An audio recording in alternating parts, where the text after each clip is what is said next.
This is my Audi R8 with one careful lady owner. And it's never been ragged or rallied. At least that's what the advert said anyway. So I bought this R8 in pretty rough shape from Mark McCann. It didn't work! With the hopes of bringing it back to its former glory and saving it from its current condition, which is, well... But whether that's going to be possible or not, yet we do not know. The way this car's been treated previously, there's a lot to do to get this car back to where it should be. But at the moment, it's looking like a shadow of its former self. And although we actually started assembling this car in the last video, we've actually got to start disassembling it again to fix all of the damage which has been caused to it. And also to tidy up years of wear and tear. And inevitable corrosion. Now, by the end of this video, I want this Audi R8 to look as perfect as it's possible to get it. But there is so many processes involved with doing that. And we're going to start this video with the back of the car. I don't want to put the rear bumper on and it to be hiding all of this sort of mess. So, we need to strip this down.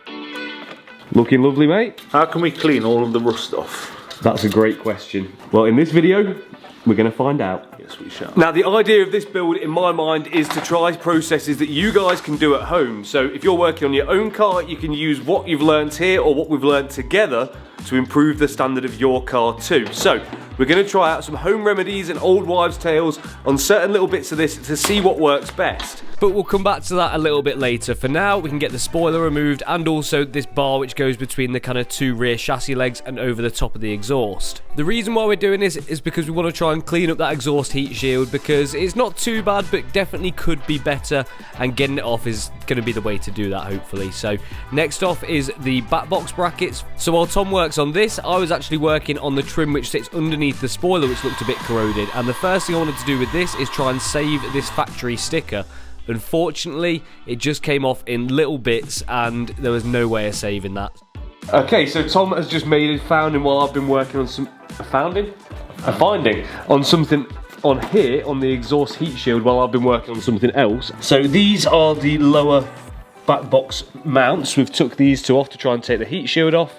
But these ones we've just noticed have absolutely zero bolts at all. It's the same that side as well, isn't it, Tom? Yeah. But with now what we think to be all of the bolts out for the heat shield that we need to be able to remove it, we gave it a go, but it just wasn't coming off. There was something really stopping it. Right, we've had a slight change of plan on this heat shield. It's proving quite tricky to get off without taking loads of other stuff off. So we've got an idea for this later in the video, which we'll come back to. But for now, I've spent some time restoring this kind of under spoiler trim, which was kind of looking corroded and nasty, and is now looking much better. And also done these mesh trims as well. They were showing a little bit of kind of surface corrosion, so just a little bit of spray on Hammerite seems to have done the trick on them, bringing them back to life, and they are looking brand new. Now, one thing we overlooked in the previous video is we forgot to inspect inside the airbox, because there's a high possibility that this could be full of mud and grass from Mark's field, and we were dead right about it. I'm pretty glad that we did that. Look at the state of this airbox. All of that is parts of Mark McCann's field by the looks of it. We've got grass, we've got mud, we've got everything. This definitely needs cleaning. And in order to do that, it's got to come off the car. So we've got to take off the lower section of the airbox. And to remove that, I think it was 413mm and a couple of clips. So once they were off, we could take the airbox out and it revealed this mess. I'm seriously questioning at this point if this car is ever going to be back to how it was. How are we going to clean that then? It just keeps getting worse. We thought we'd clean this pretty well. And now we're looking underneath it, and even the bits that we cleaned aren't clean. And the bits we haven't cleaned are even more not clean. Just look.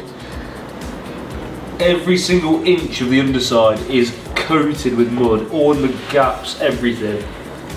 The maddest part is, that's just off 2 of the 4 under trays, and that's just the loose stuff. We haven't even started cleaning it yet. It's a lot of mud.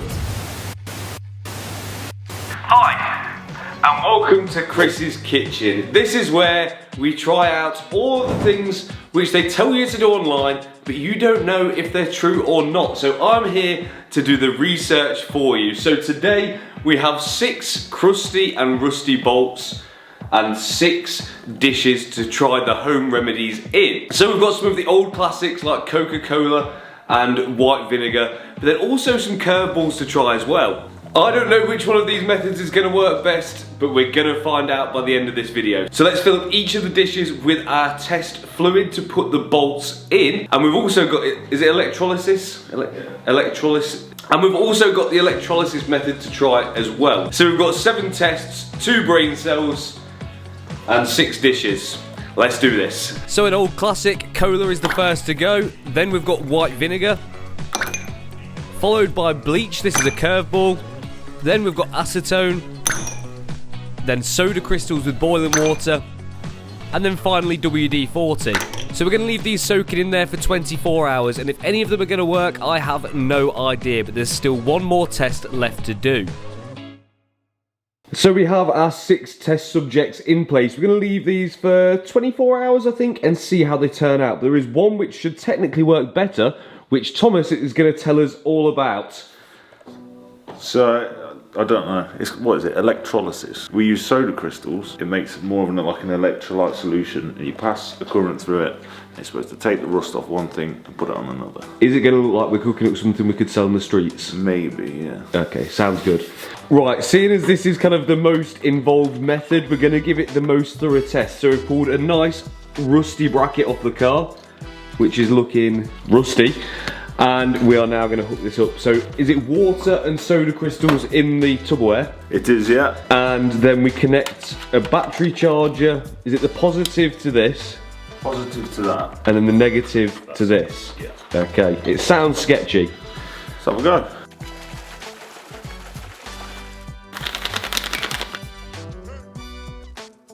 Our 7 different methods of bolt cleaning going. We're going to leave these for 24 hours and come back to them, and you shall see the results near the end of the video. Let's get back to work. Now, has your car or someone else's car that you know always got a problem? Well, trust me, I can relate. But luckily, with the help of OBD11, we can help sort that. OBD11 can offer you dealership level diagnostics on your car, along with coding functionalities on VAG Group cars, and BMWs and Minis from E-Series to I-Series. On my R8, for example, OBD11 is scanning 20 different modules to check for faults, and is also going to help me fix them. And as you can see, my car keeps getting worse. It's now got 65 fault codes, which means I have a lot of work to do. I hope your car is not as bad as mine. But using OBD11, we can also customise our cars. The functions you can activate vary from car to car, but one function that we can do on this is set it so when you put the car in reverse, it dips the mirror on the passenger side so that it helps you dodge those curbs and saves you from curbing your wheels. And on top of that, we can even reset service intervals and retrofit other devices which come on higher spec models as well. So if you've got faults on your car which you need to clear or fix, or if you want to code in other functionalities on your car, or if you're simply looking for the perfect Christmas present for a friend, family member or partner, OBD11 have got you covered with their winter sale, which is only valid till the 15th of December 2023, and this will give you 20% off their next gen device, 100 credits to use in their app, a carry pouch, and also a phone holder. So to look after your car better or to get the perfect Christmas present, use the link in the description and discount code SLIX to save yourself 20%. But anyway, I've got 65 fault codes on my car. We really need to get back to work. Right, so the next thing on the car is the interior. Now this is full of a bit of mud. We're going to give everything a clean up, but I've also noticed that the bolster has quite a bit of wear here. I've just cleaned and sanded them because what I'm actually going to do is re-dye these bolsters and then clean the rest of the leather so it matches nicely. So that should look a lot fresher once done. So to make sure I don't get any dye anywhere I don't want it, once I've cleaned the leather down, I can then mask off any areas which need protecting. And then using some Colour Lock Leather Fresh, which I had left over from when I was running my business, I can then re-dye these areas. Just dabbing it on with an applicator sponge and drying it with a heat gun, and a few coats should do the job. I always feel like it's little details like this that can make a slightly used car feel 10 times better inside. So it's definitely 20 minutes well spent making sure that these bolsters look 10 out of 10. And while I was doing that, Tom then went about taking off the under trays, because we'd already scraped out some of the mud from inside them. There's no way that we're going to be able to get everything without removing these. So once those have come off with a bunch of Torx bolts, revealing so much more mud, but at least now we're going to have proper access to make sure that we can clean these areas properly and get it back to how it should have been before it was mistreated slightly. Now, annoyingly, some of these bolts were pretty corroded and pretty nasty, and some of them did round as we were trying to take them out, so we had to do a bit of angle grinding to be able to get these out. But as is with the case with this car, every single piece we take off reveals a nasty surprise. Why am I wearing the run? Right, slow it down.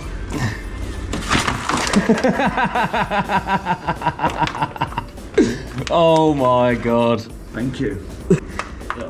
Oh, thanks, thank you. You look a mess. Thank You look worse on camera than you do in real life. Thank you. Tom definitely pulled the short straw there. Now, the good news with this is that now the car has all of this mud removed from it, it should at least be a bit lighter, meaning that it should be faster, but there is a lot of cleaning to do on these under trays as well, so the jet wash is going to take care of that. This is the life, look at how we shine. This is the life, house on the hill. This is the life, counting on bills. This is the life, yeah. Look at how we shine. This is the life, house on the hill. This is the life, counting on bills. This is the life, This is the life, look at how we shine. This is the life, house on the hill. And then it's back to the interior, which needed a really good hoover out to get all of the grass and mud out, and also all of the plastics as well were covered in dust and mud again, so they needed a good deep clean too. But in order to get this back to how I want it, these seats have got to come out because I want every inch of this car to be, as I said, as good as I can get it, and there's definitely going to be stuff hiding underneath those. So for the sake of removing 8 bolts in total to get both of the seats out, it was well worth doing it in order to get these parts perfect too.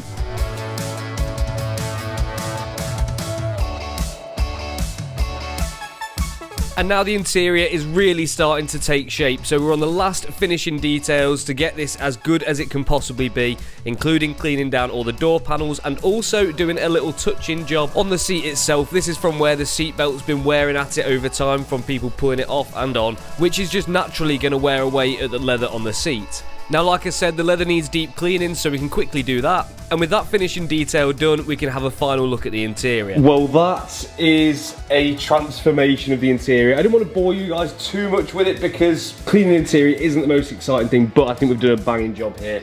The leather, I think, matches up pretty damn nicely. You can't see where I've coloured and where I haven't. The interior fabrics have cleaned up really well, the carpets and the seats. We've deep cleaned the steering wheel, which now looks gorgeous. There's only 2 bits in my mind which really let it down in here. The first one is the condition of the gear knob and also this pad on the handbrake here. Apart from that, that is now officially a super clean supercar interior, but it's a shame that the outside don't match. Now, I'm on a mission at the moment because we are so close to 100,000 subscribers, which is absolutely nuts, but I set myself the target at the start of the year to try and do that by the end of the year, and we're so close, but it's gonna be tight. So if you are watching this and you're not subscribed, please do me a favor. The button's just down there. It's free to do so, and I'd appreciate it very much. Let's go for it, come on. Right, so we've got pretty much now a mint interior, but the exterior is far from where it needs to be to get this car back together and get it repainted to get it to that mint example that we're after. So we've spent days doing this now and we're making 0 progress, and it just feels like a job that's never going to end. So we need to draw for some heavy artillery in order to get this Audi R8 actually clean, and that is exactly what we've got here. So we've got the ice blasters here to try and sort out this R8 and get it back ship shape. Ship shape. Do you think this is going to be the worst job you've ever tackled? No. Oh. No. Well, I don't feel so special anymore. Is it going to clean up the bits that I would never be able to clean? It'll get to places you would never be able to reach. That wouldn't be the first time either. But I want to have a go with this. Let's get on with it. Now, you guys have seen how much work we've put into cleaning this car already, and just look at the state of it still. We've had this car outside being jet washed for hours on end, and it's still an absolute mess. And naturally, we don't want to be spraying water into everything on this car because we could potentially damage it, and that's the beauty of dry ice blasting. You can safely clean every surface and not even have to do it outside as well. But naturally, this car is going to make a bit of a mess, so we're going to have mud all over the garage. Now, we couldn't have picked picked a colder day to do this. I think it was like -2 or 3 degrees, and that combined with the ice blasting, it was not pleasant, but you can see the results it is making are incredible. But I couldn't let these guys do all the work. I've got to have a go with this. So after a quick training and safety briefing, I was let loose with the dry ice machine. Now these machines are not cheap. They are in fact super expensive, but if I could afford one, I would absolutely have one, because the way it restores some of these surfaces is next level.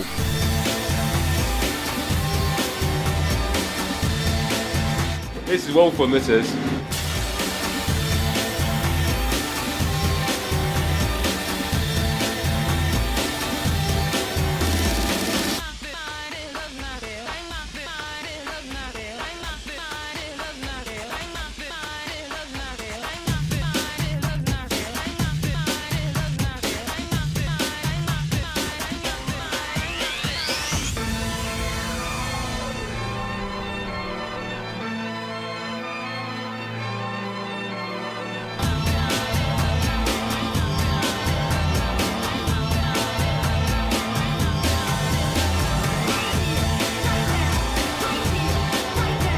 Now a job like this is never going to be quick, but after a full day's worth of dry ice blasting, the guys had absolutely smashed it out the park, and the car is so much better than what it was before.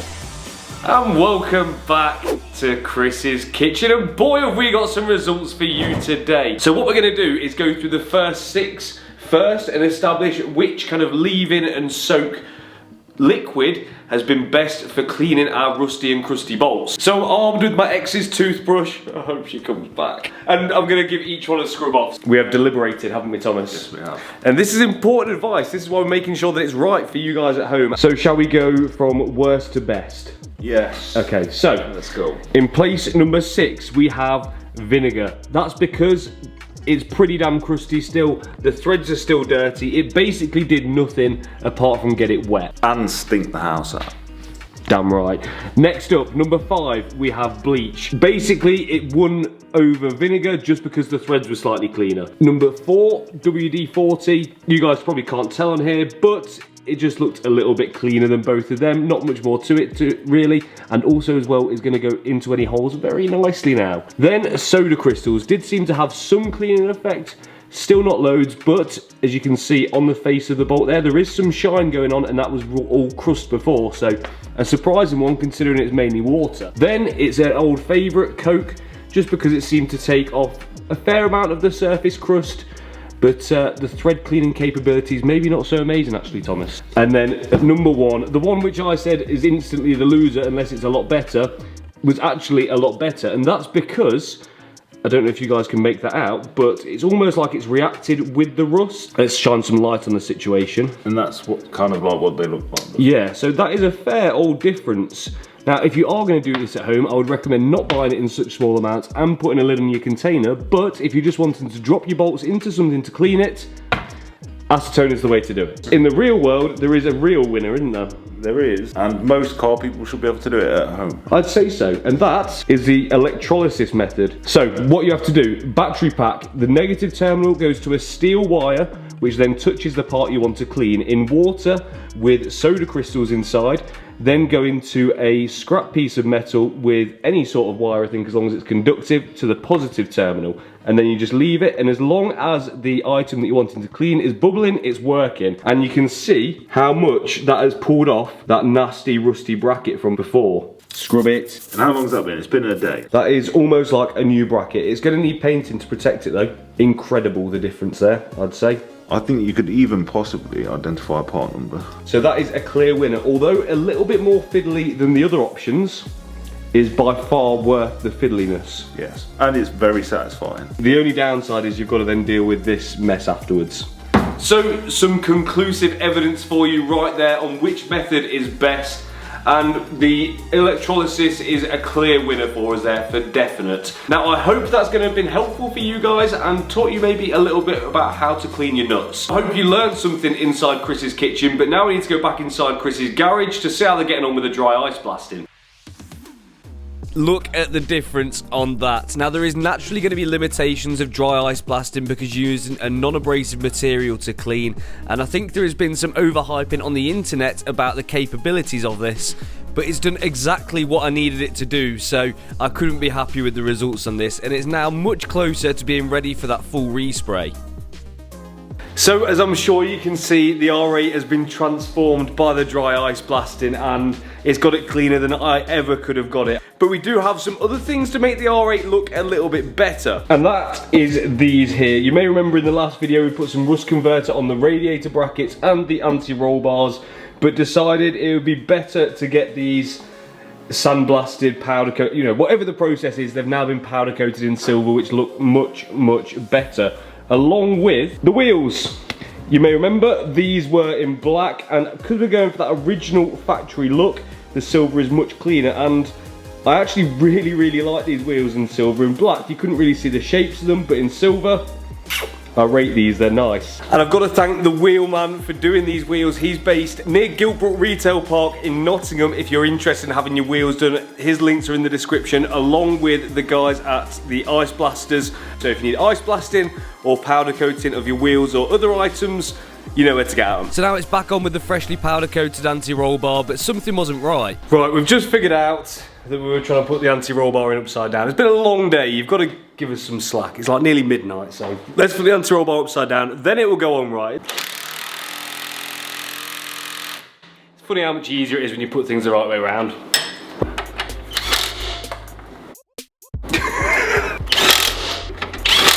Are we all happy that I've done that now? You peer pressured me into powder coating them, so thank you. I'm actually pretty happy, they look pretty good. Do you know what it's time for now? Coffee. Wheels, the wheels. Oh. And the final refurbished bit to go on is these 19-inch wheels, and I think these are a really nice shape now they're in silver. You can actually see the lines and the contours, where in black it just hit it.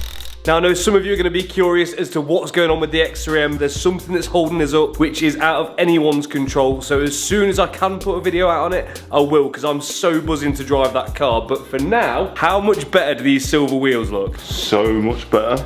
I don't know, maybe it's just a sign that I'm getting old, or that this colour just suits silver wheels better. I'm not sure, but I think we've made a lot of progress in this video. If you have enjoyed it, don't forget to hit that like button, hit that subscribe button if you're not subscribed already, and I will catch you next time.